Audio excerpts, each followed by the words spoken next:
Well, for more on this story, I'm joined now by NBC's Waj Khan. Good morning, Waj. You were in Islamabad yesterday. What did you see there when you were there?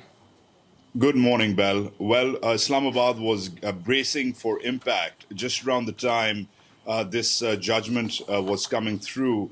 The crackdown, if you want to call it, on communication services was starting. Cell phone signals were being cut off all over the country.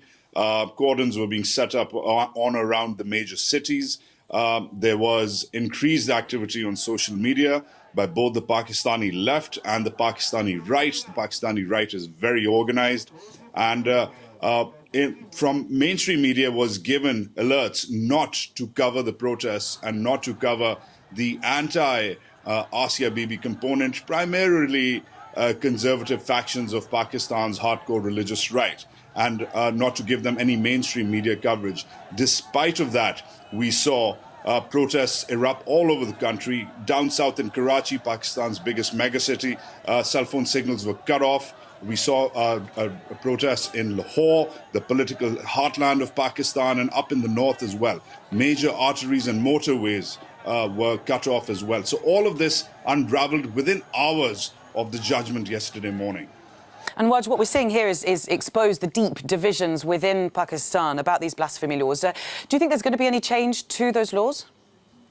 I think Pakistan prides itself as the only country in the world, Islamic country in the world, to have been found strictly on theological bases.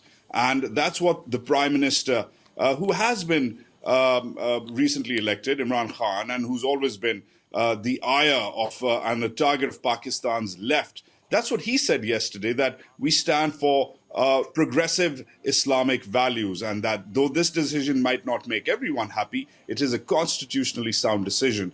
And Pakistan remains split, Belle. At this point, there's never been, at least in my memory, call to arms against serving chief justices and judges of the Supreme Court. There's never been an appeal to the military to rise up and attack and counter the directives of the army chief, the most powerful man in the country, or the prime minister. So at this point, a divided country gets more divided. Unfortunately, that's the reality in Pakistan this morning.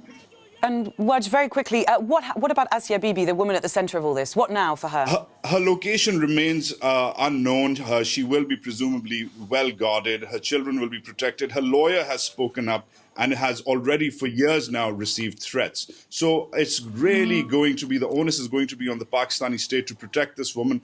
Previous Christians and human rights activists have been targeted. Even politicians have been targeted who have defended her. So clearly there's challenges for her protection at stake here.